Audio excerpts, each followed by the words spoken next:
We are very pleased today to be able to welcome Dr. Nick Spencer, who is going to be speaking on the quintessence of dust, science, religion, history, and the human. And so let me just briefly introduce Nick. Nick is Senior Fellow at Theos, and he is also the author of a number of books and reports, including the very recently published Magisteria, the entangled histories of science and religion, which I can tell you is a superb read. And I'm sure we'll be hearing a little bit more about that later in Nick's lecture.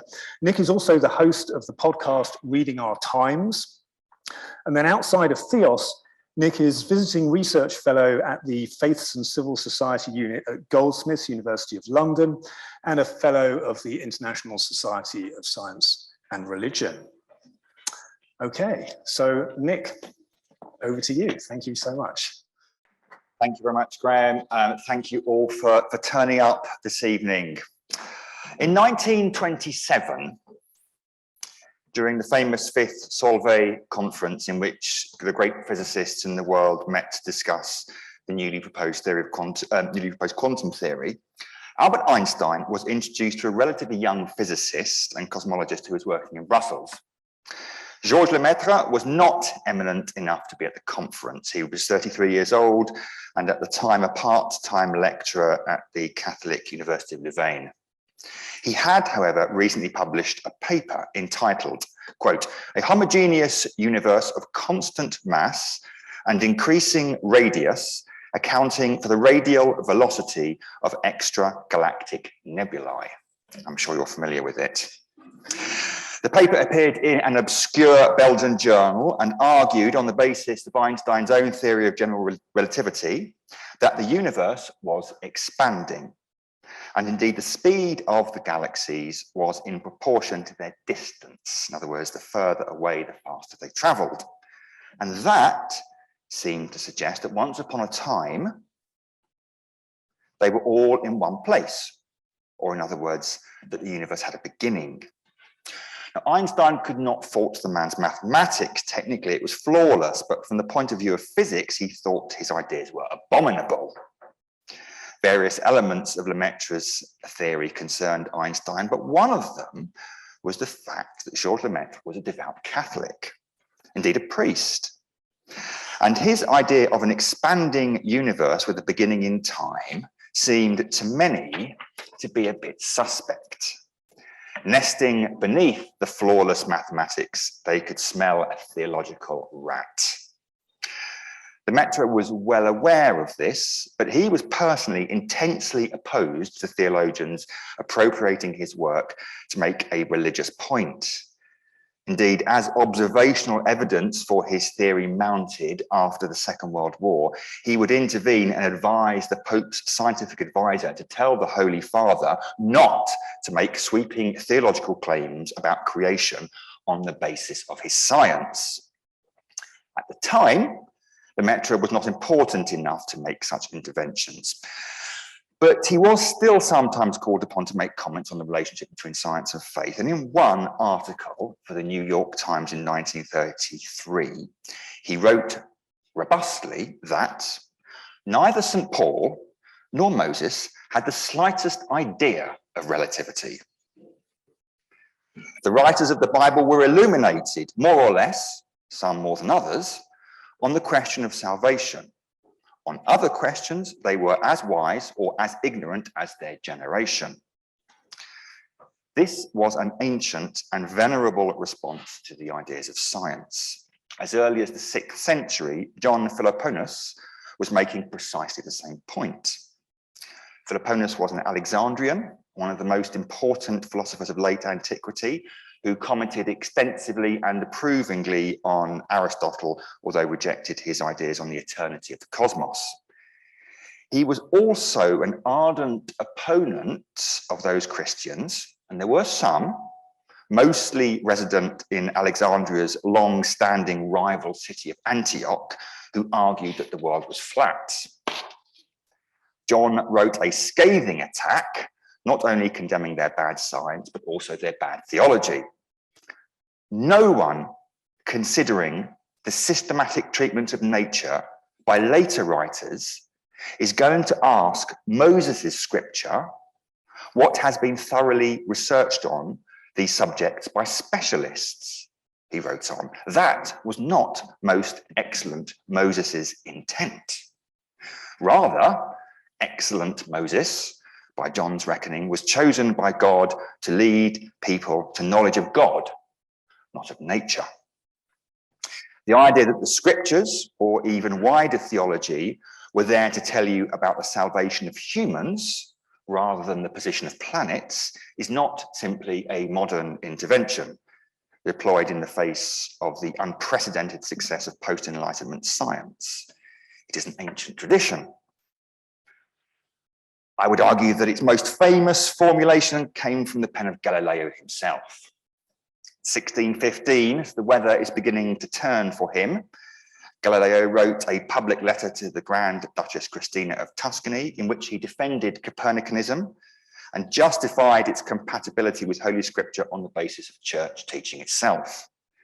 He quoted a large number of theologians and spent a particular amount of time with St. Augustine and his commentary on Genesis 1.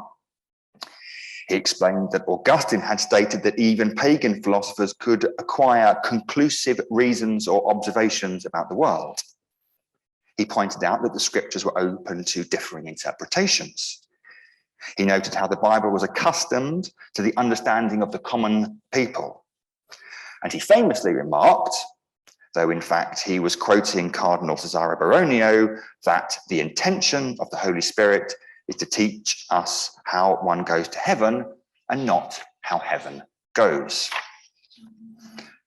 However legitimate that division of labour is, and I will return to that particular question, it's fair to say that it was largely ignored over subsequent centuries.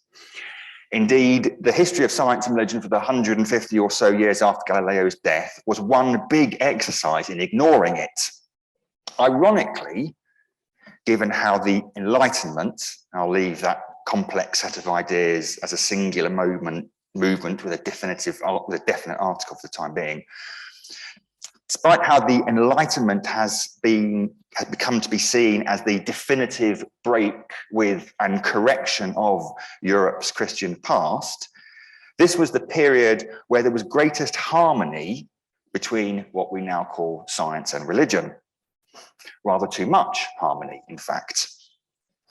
Following on from the conflicts of the early mid-17th century, some European thinkers sought conceptions of God that circumvented contested theologies and that might commend themselves to men of reason irrespective of their theological presuppositions. If there were deep disputes about the proper weight and force of scripture, or patristic authority, or Aristotle, or ecclesiastical authority, perhaps nature, allegedly untainted and unmediated as a source of knowledge, might guide us to God. And so from the 1670s onward, natural philosophers responded enthusiastically, and Europe, in particular England, enjoyed a publishing boom of books that read their theology from nature. We know this genre as natural theology, but recent scholarship has homed in on the category of physico-theology, and what a category it was. There were books about astrotheology, heliotheology, planetotheology, cosmetotheology. You'll get those, obviously, space, sun, planets, comets. Pyrotheology, fire. Hydrotheology, kionotheology, snow. Seismotheology, brontotheology, thunder. Phytotheology, plants. Quartotheology, grass.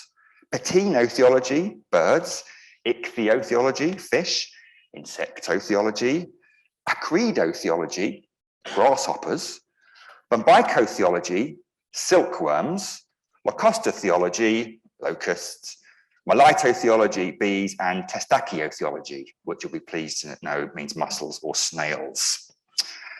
Time and again, authors offered a demonstration of the being and attributes of God from a more or less significant aspect of the natural world, newly noticed and understood by science.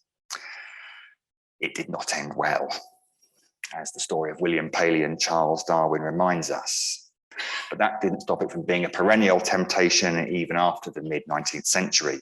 In the late 1870s, the great Scottish physicist and evangelical Christian James Clerk Maxwell received a letter from the Anglican Bishop Charles Ellicott, who was turning some lectures into a book that was to be published under the title Modern Unbelief, Its Principles and Characteristics.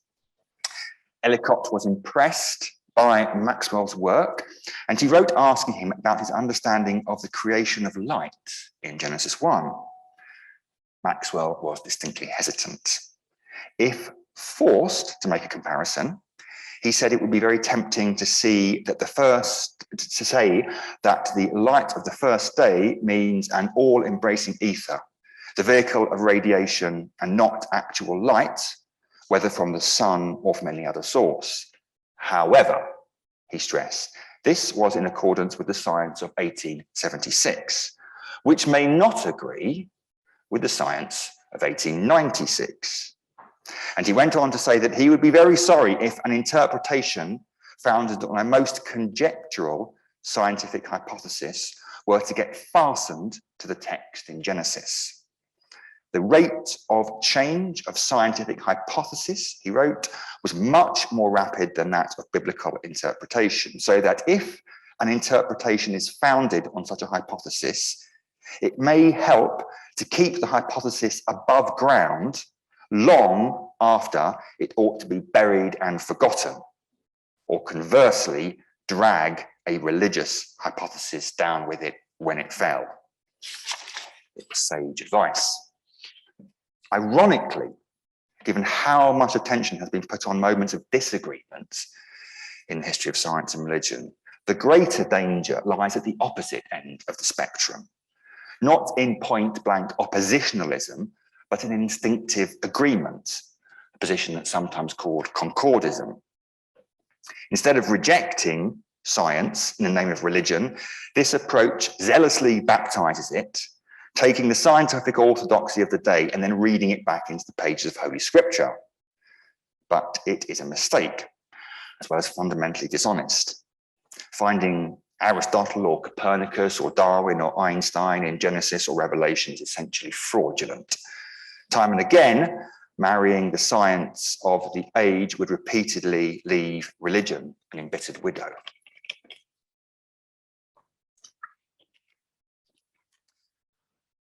All that has the potential to diffuse the at times needlessly antagonistic religion-science debate.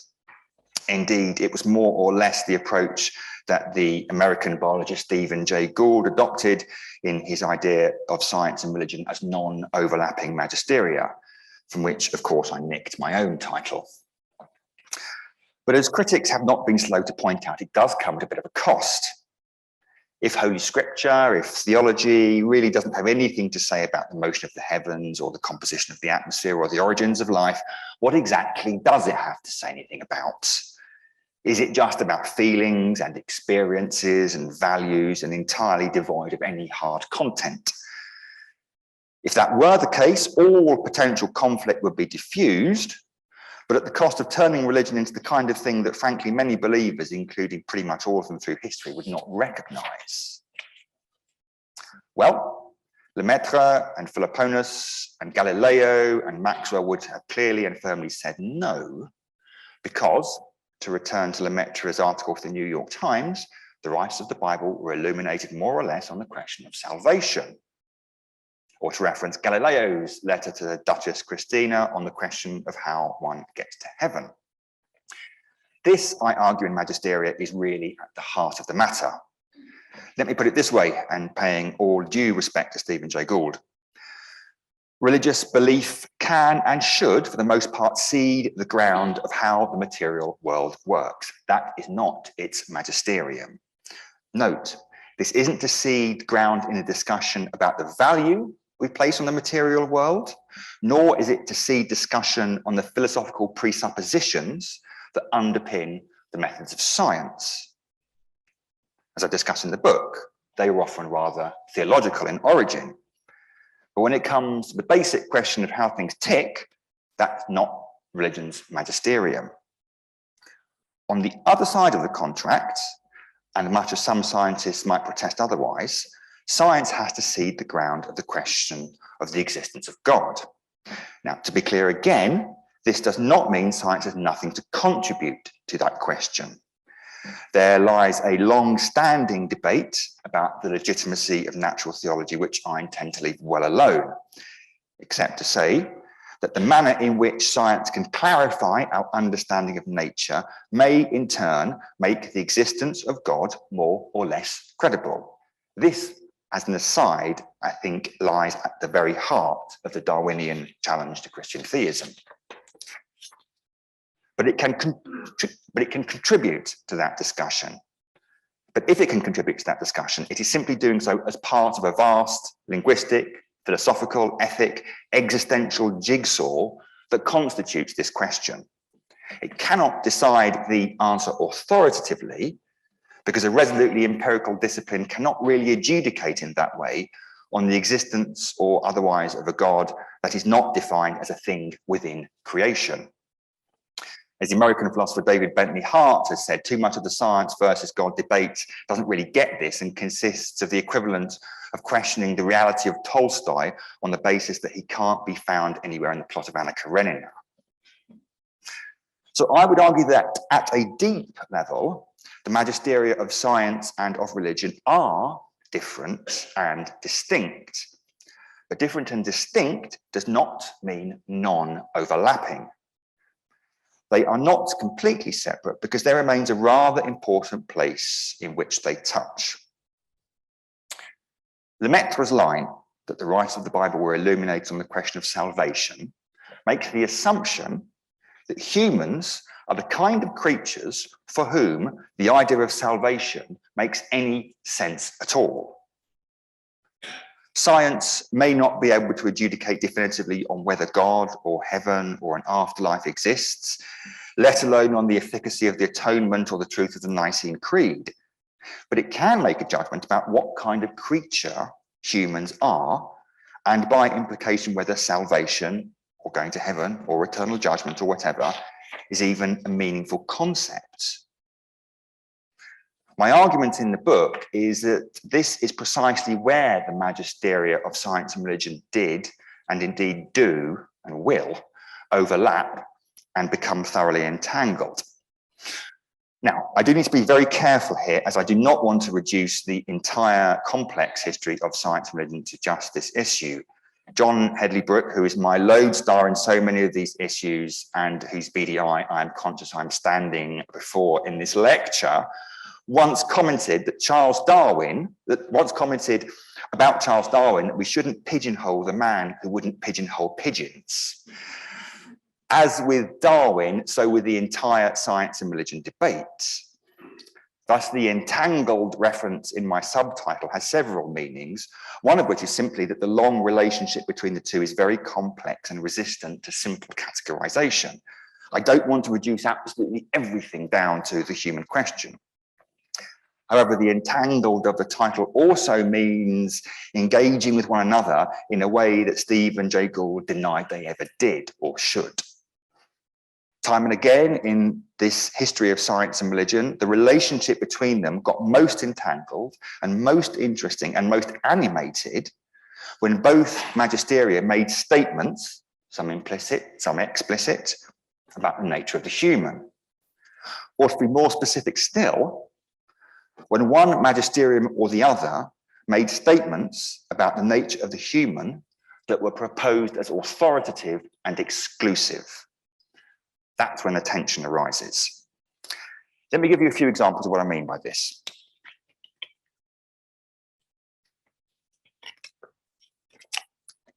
Much as we deride it now, astrology was a serious science in the ancient world, the perfectly legitimate twin of astronomy. The church fathers were almost universally hostile to astrology, in spite of its popularity and near ubiquity. They had various theological reasons to take that stance. For example, astrology seemed to accord quasi-divine agency and power to things that were, according to the fathers, objects of creation, rather than to the creator alone. Astrology was suspect on these grounds. However, the bigger problem was that astrology undermined human freedom and therefore the human capacity and responsibility to act as creatures uniquely commissioned to do God's will. By astrological reckoning, human actions were governed by the stars rather than by their own agency. It meant that humans could not be subject to praise or blame or judgment. For this reason, astrology was commonly criticized and mocked by the church fathers. And at one point, Augustine even deployed the logic of twin studies to make his point. Astrologers, he argued, have never been able to explain why twins are so different. Indeed, twins are often less like each other than complete strangers, despite being conceived at precisely the same astrological moment. To pick up our refrain from Lemaitre, astrology appeared to suggest that humans were the kind of beings for whom salvation made little sense, as they could not be held responsible for what they did or who they were. Scroll forward 1200 years or so. The myth that Copernicanism destroyed human pride by decentering the earth is frustratingly persistent. In the early modern world, there were a great many humans and had a great deal of pride, but relocating the sun did little to damage it. Rather, human vanity resided almost entirely on what the great intellectual authorities of the age said about who humans were, rather than where their planet was. It was an article of faith that humans were different, marked by an indisputable superiority and authority over the rest of nature. There was disagreement, however, about how exactly that superiority manifested itself. Was it through speech or reason or religion? And also whether it left any physical mark on the body, whether it could be traced to our physical form in any way. In this regard, the line between man and beast could be frustratingly blurry, and the temptation to tidy it up and unambiguously differentiate humans from animals was irresistible. Famously, Descartes drew one of the cleanest distinctions between humans, possessed of both a soul and a body, and other animals possessed only of a body. The soul was the seat of all thought and volition, was able to control and direct the body, which was, in Descartes' words, nothing but a statue or machine made of earth. And the connector was the famous pineal gland, a small part situated in the middle of the brain. By this logic, animals bereft of a soul were simply bodies, without capacity for thought, memory, or will. In effect, just complex machines. But this was risky stuff, and not just for the animals, to whom cruelty was seemingly now scientifically legitimized. Distinguishing the soul so absolutely from the body and treating the latter as no more than a machine was indeed to elevate humans well above other creatures, but only by placing them on an extremely fragile pedestal. In the brain, which we term the seat of reason, the physician Sir Thomas Browne wrote in his Religio Medici, Religion of a Doctor, 1643, in the brain there is not anything of moment more than I can discover in the cranium of a beast. 20 years later, the English physician and founding member of the Royal Society, Thomas Willis, was more focused in his criticism, saying that animals, which seem to be almost quite destitute of imagination, memory, and other superior powers of the soul, also have this pineal glandula, large and fair enough. By the time Linnaeus was classifying species in the 1740s, he found himself compelled to write, "The fact is that as a natural historian, I have yet to find any characteristics which enable man to be distinguished on scientific principles from an ape." and he knew all too well how explosive that potentially was. Writing to a friend, if I were to call man ape or vice versa, I should bring down all the theologians on my head. Which is more or less what happened to the French philosopher Julien Offray de la Mettrie a few years later. La Mettrie was really a medic whose experience of studying himself under a fever and then as an army surgeon persuaded him that Descartes' famous phrase, bête machine, machine beast, could just as easily be applied to humans. His most famous and most controversial book, unambiguously entitled L'Homme Machine, Man Machine, made this point. And not surprisingly, his contemporaries did not take it well. Indeed, L'Homme Machine was, in the words of one scholar, perhaps the most heartily condemned work in an age that saw keen competition for such honours. To be clear, there were many people, and not just theologians, who objected to this. Calling humans mere machines threatened to weaken every single sinew that kept society functioning. But the theologians had a particular problem because the logic that followed to its conclusion meant that the entire Christian system of salvation was meaningless.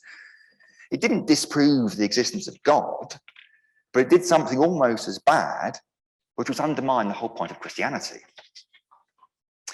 Let me give you one more example from Oxford in 1860.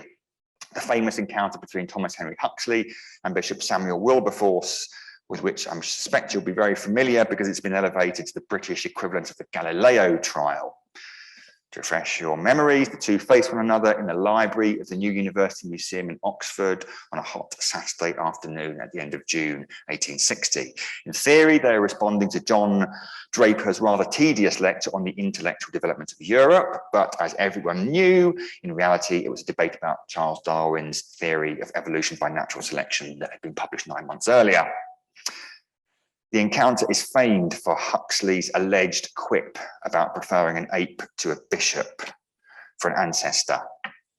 But until recently, when one keen-eyed scholar noticed a previously unknown and remarkably full account of the debate, published in the Oxford Chronicle and Berks and Bucks Gazette, no one actually knew what was really said. In the first instance, the new source shows what the joke had really been about, and I may even disclose that in the Q&A later on. But for our purposes now, it shows that for Huxley, the real debate was about authority. He had begun his remarks by alleging the undesirability of contesting a scientific subject involving nice shades of ideas before a general audience.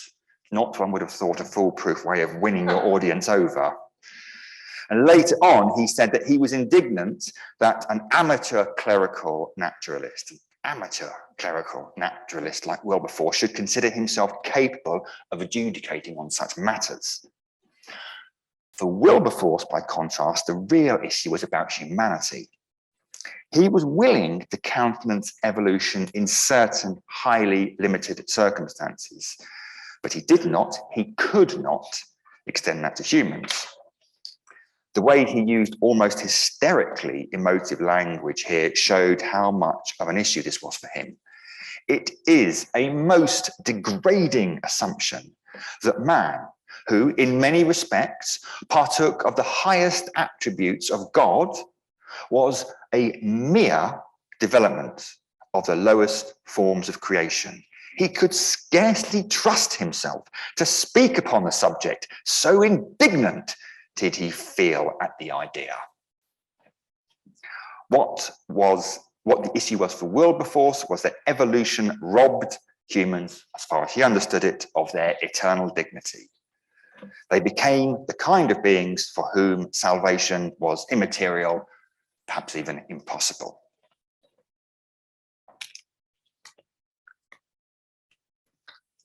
So, time and again, throughout the entangled history of science and religion, this has been the real flashpoint, the nature of the human. Or, let me be more specific, the flashpoint has been when either magisterium has made statements about the nature of the human that were proposed as authoritative and exclusive.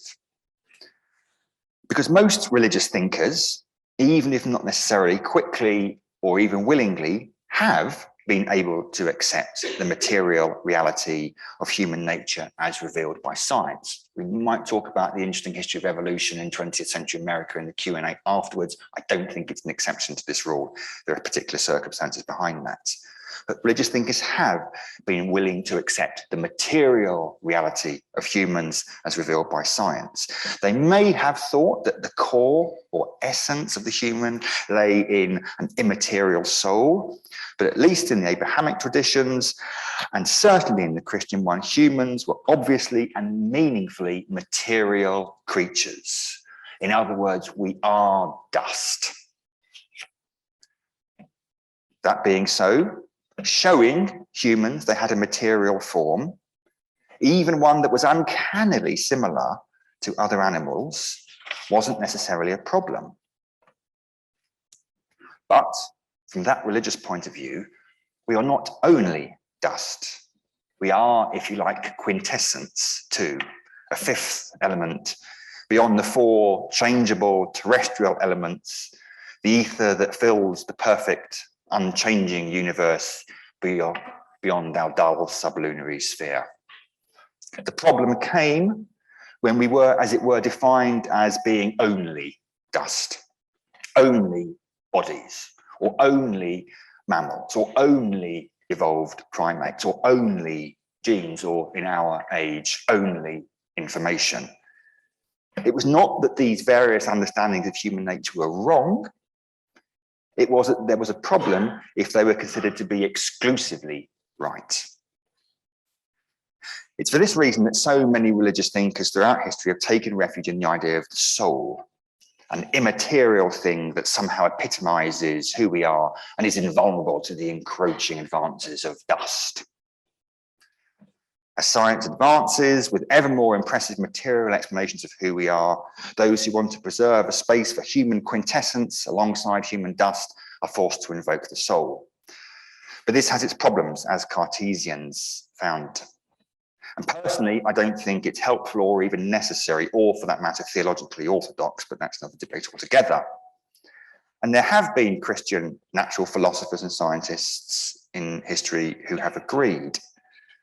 In other words, believers who have been able to embrace wholeheartedly the idea that we can be both dust and quintessence without taking refuge in the kind of soul of substance dualism.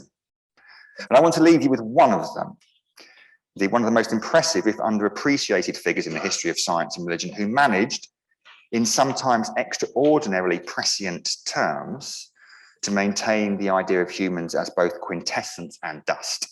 In 1645, a formidably intelligent, independent-minded natural philosopher called Margaret Lucas married William Cavendish, first Duke of Newcastle, and hence became known to contemporaries and to history as Margaret Cavendish. Being a woman in the mid-17th century, Margaret's intellectual avenues were distinctly limited, but she corresponded with her older brother John, who became an early fellow of the Royal Society, and through the Cavendish network mixed with Descartes and Hobbes and Marin Mersenne and others. Her marriage gave her some of the status that her mind deserved, and she was able to publish under her own name and was even at one point invited to participate in meetings of the Royal Society. Margaret Cavendish seems to have been a pretty uncompromising materialist. Nature is material or corporeal, and so are all her creatures. And whatsoever is not material is no part of nature, she wrote in one of her philosophical letters, which was published in 1664. She thought that only the material acted on the material, and that only by immediate contact. There was no need for external animating spiritual forces. Matter was itself pregnant with potential. Minds and ideas were material things. This had bracing implication for men and beasts alike. Cavendish could be withering about the presumption, pride, vainglory, and ambition of mankind, and equally stirring about the capacities of animals. Rather than being Cartesian automata, beasts were possessed of a reason and knowledge after their own kind that was inaccessible to humans. She wrote, "For what man knows, whether fish do not know more of the nature of water and ebbing and flowing and the saltness of the sea, or whether birds do not know more of the nature and degrees of air or the cause of tempests, or whether worms do not know more of the nature of earth and how plants are produced, though they have not the speech of man, yet thence doth not follow that they have no intelligence at all." It's a truly remarkable sentiment that would not have been out of place in one of Darwin's troubled notebooks 170 years later. Cavendish went further still and even ruminated on the rational capacity of non-human and even vegetative life. "Neither can I perceive that man is the monopoler of all reason, or animals of all sense, but that sense and reason are in other creatures as well as in man and animals."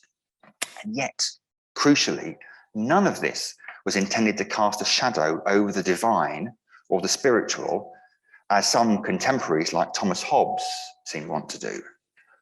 Like her near contemporary Blaise Pascal in France, Cavendish pooh-poohed the nascent tradition of physico-theology. It was only when natural philosophers tried to prove God's existence through science that people started to doubt it. As she wrote, "To prove either a God or the immortality of the soul is to make a man doubter of either." And the result of this, for her, was not atheism or infidelity so much as a rather more chastened understanding of the divine than her age was accustomed to. God was not to be known comprehensively by reason, for no created mind was capable of that, but by faith and trust. He was to be spoken of not with arrogance and certainty, but with apophatic humility. When we name God, we name an unexpressible and incomprehensible being, she wrote. Importantly, though, however God was to be known or to be discussed, this God was perfectly compatible with science, because the material world was part of his plan to make creatures that would be capable of worshipping him. Margaret Cavendish was faced with the choice, too common in the 17th century, as indeed our own, that humans are either quintessence or dust. And she responded forthrightly that the choice is a false one. Opposing spirit and matter in that way is distinctly unhelpful and no more necessary than opposing religion and science. Maybe we can be considered quintessence and dust. Maybe we could even be considered quintessence of dust. Thank you very much. So Nick, thank you so much for your lecture and for illuminating this topic for us, and particularly for adding new layers of depth onto this whole idea of the complex entanglement of science and religion. We've got some time now for questions, and so if you'd like to ask a question, please put your hand up. We've got a couple of roving microphones that will come to you, so everybody can hear. Please, I'm sure Nick will be very happy to attempt to answer anything that we might want to throw at him. So please, within reasonable limits. So please do ask away any questions that you would like. And maybe while we're waiting for the first question for the audience, as you kind of cogitate on that a little bit. Nick, you mentioned earlier when you were talking about the Wilberforce-Huxley debate that this was maybe something you could come back to in the Q&A and shed a little bit more light on what we believe actually happened in that debate. So why don't we... Well, according to the Oxford Bucks and Berks Gazette, or whatever exactly it was called, I've got it in my footnotes here, bear with me. Wilberforce, glancing at Professor Huxley's remarks on the previous day in a discussion with Professor Owen, the bishop facetiously asked if he had any particular predilection for a monkey ancestry, and if so, on which side. whether he would prefer an ape for his grandfather and a woman for his grandmother, or a man for his grandfather and an ape for his grandmother. One of the delightful things about the Oxford Bucks and Berks Gazette is that they give you the audience response, and there's brackets, much laughter there. The myth is that Huxley whispered to the person who was sitting beside him, "The Lord delivereth him into mine hands," and then stood up and just, I can't say that kind of in public, slapped him down. But the transcript shows that Huxley didn't actually take the stand for a good kind of few minutes afterwards. When he did, Professor Huxley followed. In response to the bishop's query, he said that if the alternative were given him of being descended from a man conspicuous for his talents and eloquence, but who misused his gifts to ridicule the laborious investigators of science and obscure the light of scientific truth, or from the humble origin alluded to, he would far rather choose the latter than the former. To which the audience replied, "Oh, oh," and laughter and cheering. Nick, you appeared to say, this is no doubt a journalistic compression, that souls are theologically unorthodox. Sorry, I said something theological, very, very probably, yes. Would you expand on that or explain what a theologically orthodox soul might look like, or feel like? I could try to. I think, so let me put it this way. I interviewed John Cottingham on his very good book on In Search of the Soul for Reading Our Times a year or so ago. And he put it very nicely in the way that I would agree. He said the problem with the soul is it's a noun. And we use noun to mean things. And because the soul is not a very material thing, we think, well, it's still a noun because we use the word noun. And it's not a material thing, so therefore it's an immaterial thing. And then that leads us into an entire substance dualism worldview whereby the soul is therefore this immaterial thing. I am more inclined to see soul as an emergent property of matter. I would not consider myself a substance dualist here. I don't believe there is a thing called a sense of humor, for example, as in an object called a sense of humor. I think we have senses of humor. It's an emergent property of our complexity. So I would be a monist in that regard. I wouldn't posit the idea of two different substances. I wouldn't be a substance dualist. And my understanding of Christian orthodoxy, although there'll be people in the audience who are way more qualified than me to talk on this, is that dualistic, substance dualistic view owes more to Greek philosophy than it does to the worldview of the Hebrew scriptures and the New Testament. That probably is an unsatisfactory answer, but that's why I would not advocate an immaterial understanding of the soul in that regard. I've often thought that the dislike of evolution amongst some religious people might be related to the human tendency to be tellers of stories, not in the sense of things that are not true, but stories to illuminate how we should live or how we feel about ourselves. And the problem with evolution is it doesn't make an edifying story. And I've often wondered if that is the major part of their opposition to it. So good question. I mean, it's important to point out that there have been lots of different religious and indeed non-religious objections to evolution, and it would be false to say there's been a single one. For some, it was simply, well, we don't see it in Genesis. But that was actually quite a minor thing in the 19th century, to be honest with you. And a number of the first fundamentalists were happy to believe in evolution. For others, it was along the lines you're talking about, so Wilberforce's reaction and that of some contemporaries in the 1860s is this is somehow degrading. Huxley pointed out that in the debate that used to be a monad was the phrase he used, used to be an embryo and a baby. Why is that somehow less degrading than the fact that you had ancestors who were apes?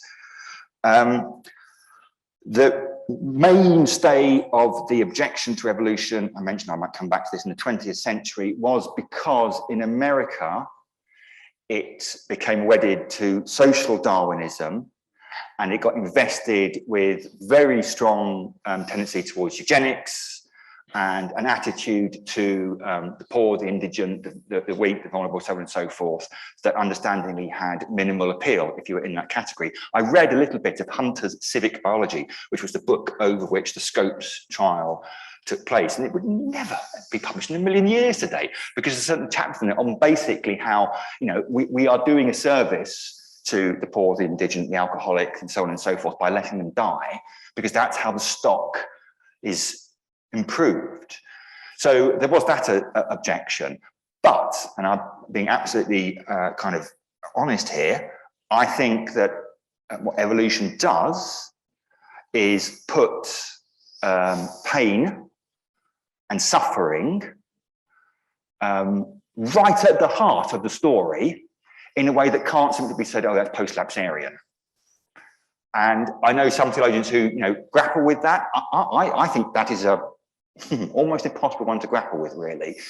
And I think it's a much stronger objection than the social Darwinism one, which is, you know, effectively an epiphenomenon. But I go back to the initial point, there are lots of different kind of reasons for objection, some stronger than others. Thank you for your talk. Could you comment on the idea that science somehow shows the similarities between humans and animals? Because it's a very common idea, and I would consider it false, or at least a very selective reading of the evidence.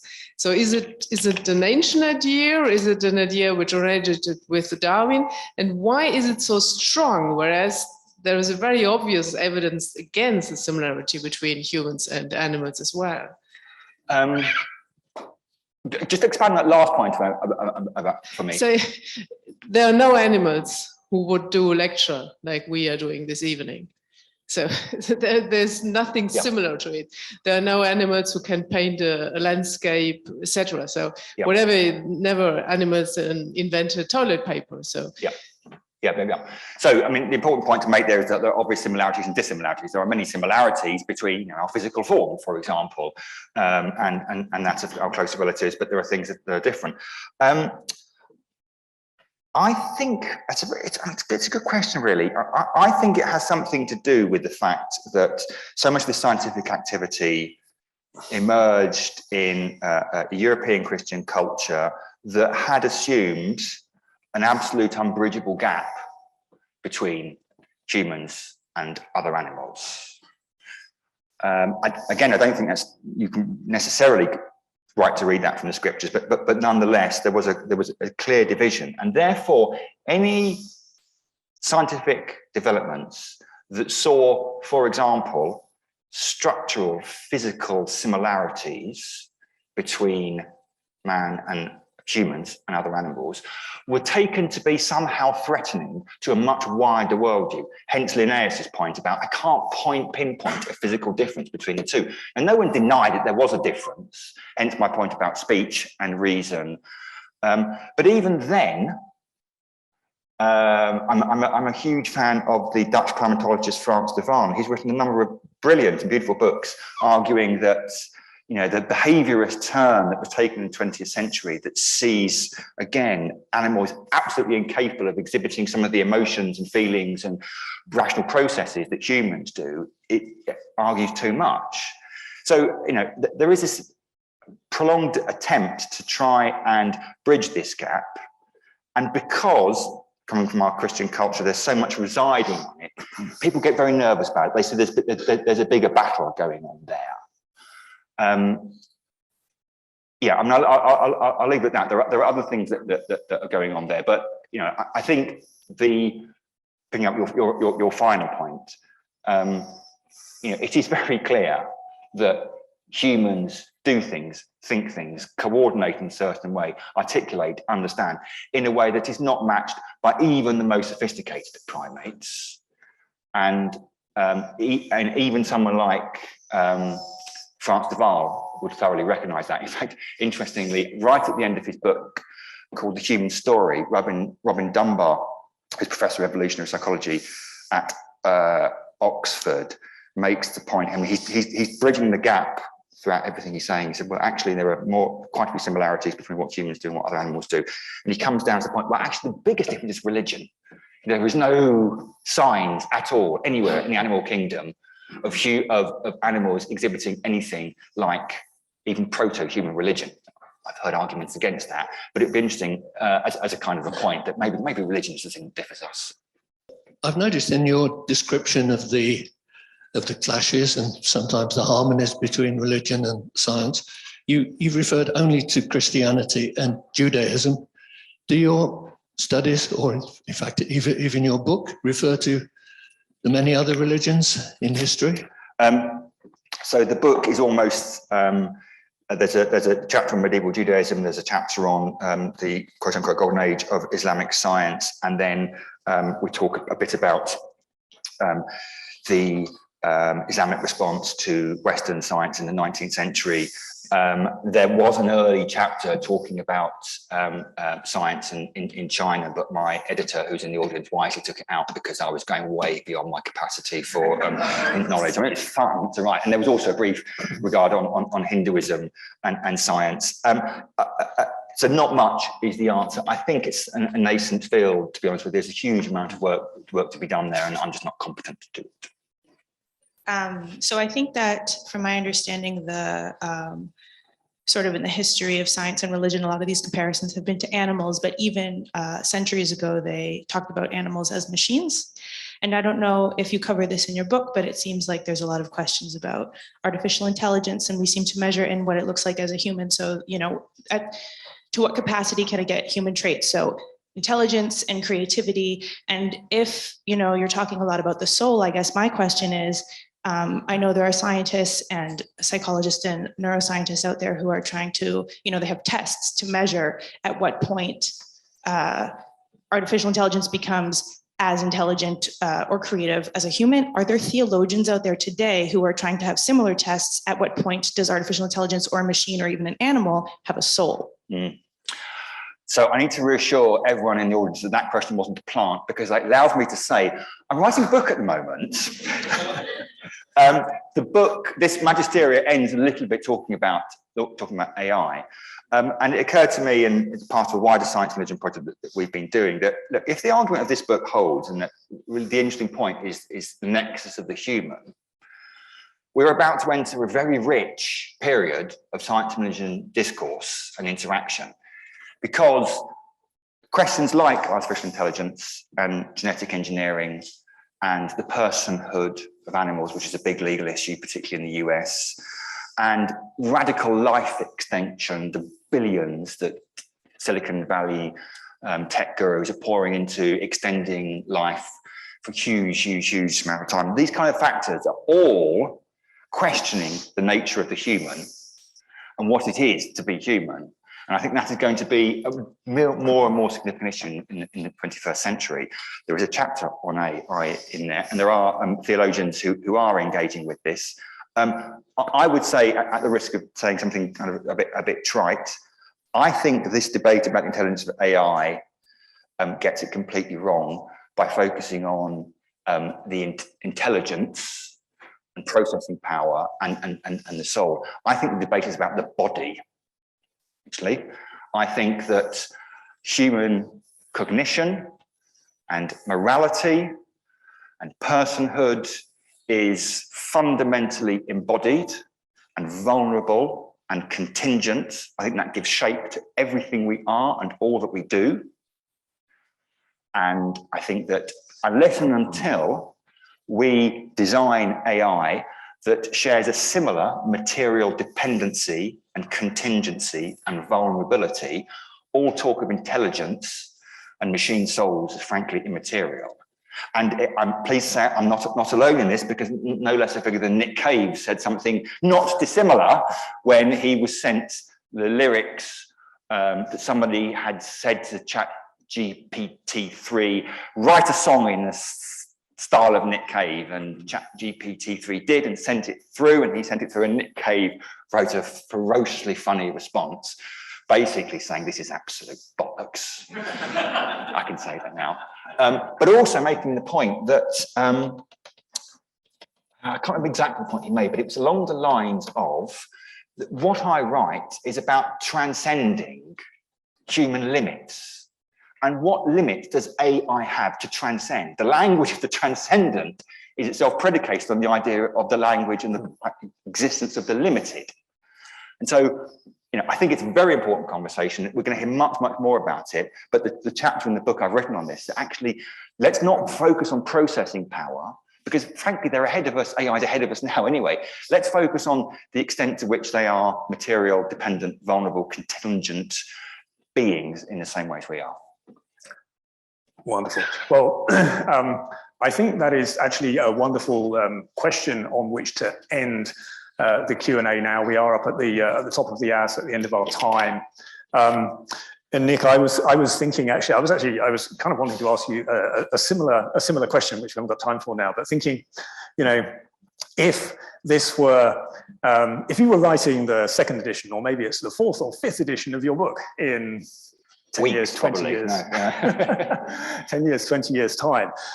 And you've obviously talked about all these different ways in which science and religion have been complexly entangled. But if you were writing a future edition, 20 years time, what would we be saying? What would you be saying about how would you be reflecting on the science and religion and the stories that are developed during the information age in future? So I guess, as I say, unfortunately, we've run out of time to answer that question, but we are going to, but we can look forward to the next edition, where hopefully we'll get some further enlightenment on that topic. And so Nick, thank you so much for your lecture. Again, let's just give Nick a round of applause.